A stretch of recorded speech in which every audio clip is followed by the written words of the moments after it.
Hi, everyone. Thank you for joining me to learn more about the On-Campus Communication Disorders program at Emerson College. My name is Colleen O'Brien, and I am the admissions counselor for the program. Today, I'm going to provide some more information about the degree and talk in detail about the application process. And I'll start with some general information about Emerson. Emerson College was founded in 1880 by Charles Wellesley Emerson, and we are an institution dedicated to bringing innovation to communication in the arts.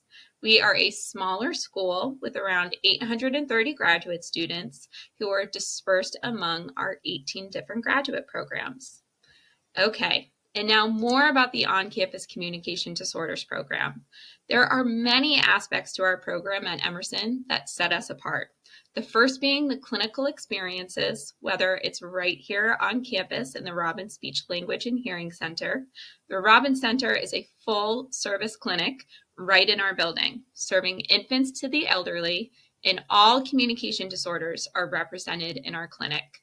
In fact, all students start their first clinical experience in the Robin Center. We also offer rich off-campus experiences in the greater Boston area. We have great affiliations with all kinds of facilities in Boston, such as early intervention, preschools, schools, private practices, acute care hospitals, rehab hospitals, you name it. Secondly, we have tremendously qualified faculty. All of our faculty are clinicians who bring along with them their research expertise, broad clinical experiences, and are highly accessible to our students, which I think touches upon our community. We have an open door policy at Emerson, meaning the faculty act as wonderful mentors throughout the duration of the degree. We really do pride ourselves in this tight-knit culture here amongst students and faculty alike. And all of our students refer to our faculty by their first names. And again, it really does go to show that we value a strong sense of community throughout the program. Some facts about our program. We are accredited by the Council of Academic Accreditation of ASHA.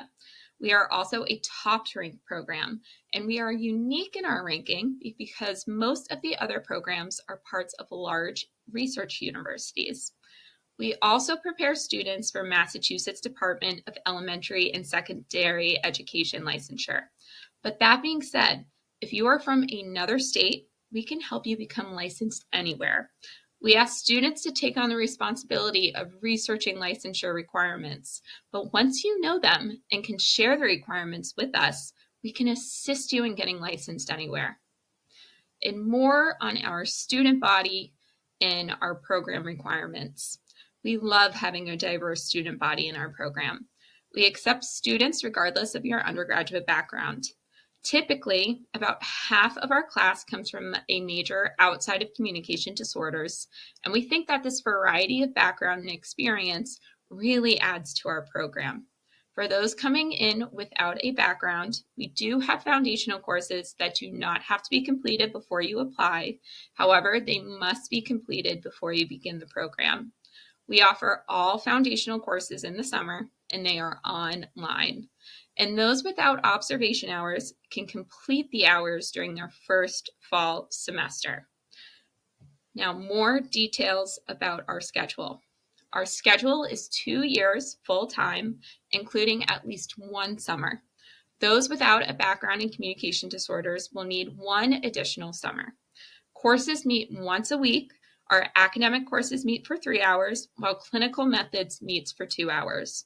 And a typical semester is typically 3 academic courses, 1 clinical methods course, and a clinical practicum.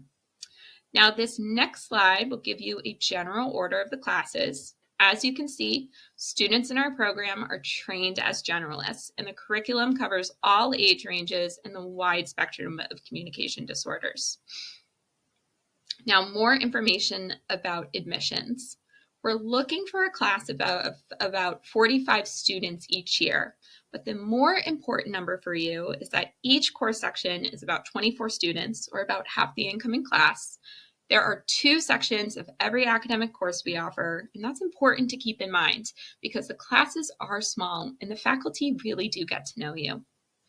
Okay, and now more information about the application process. Emerson takes a holistic approach to evaluating applications. We recognize that a student's potential goes beyond their grade point average alone, and we understand that academic achievements are just one aspect of a candidate's capabilities and potential for success.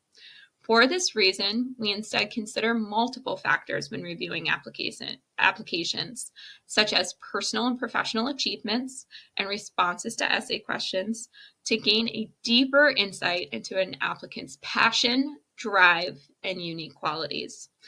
Our approach allows us to identify students that have the necessary academic foundation, creativity, leadership, and collaborative spirit that align with our community. And now more information about the application itself. Students apply through SIGCAS, which is a centralized application system, and we require the submission of the following materials: 3 letters of recommendation, your professional resume, official transcripts, and an essay response. Our final deadline for fall 2024 has passed. It was January 5th, but we will be opening the fall 2025 application in SIGCAS this upcoming July 2024. From there, highly qualified applicants are chosen for an interview. Those interviews are in February across 3 days, Friday, Saturday, and Sunday, and take place virtually over Zoom. Now next, some more information about financial aid. All applicants are evaluated for merit-based fellowships when they apply. There's no additional paperwork or process required. We simply take the components of your application to not only evaluate you for an admissions decision, but also a merit-based award. These awards are distributed at the point of admission, and although we do not offer graduate assistantships, we do have student employment opportunities that essentially serve the same exact purpose. Students are eligible to work up to 20 hours a week and are paid for these positions on an hourly basis. Students will apply for these positions through the Office of Student Employment once the program begins in the fall. And next, a little bit more information about Boston. For those of you who aren't from Boston, Boston is truly an amazing city. Our grad students live off campus. There is no on-campus housing. We do have an Office of Off-Campus Student Services that is a wonderful resource for students, but a good portion of students will often find their apartments through Craigslist or our Accepted Students Facebook page. One of the more amazing things about Emerson is that we are by far the most convenient college to access via public transportation. Since we are located right in the heart of downtown Boston, we are in walking distance from all major train and bus stops, so there is always an easy and efficient way for you to access campus. And that is all I have planned for you today. With that, I invite you to reach out to our team should you have any follow-up questions or would like to connect. You can find our general information here.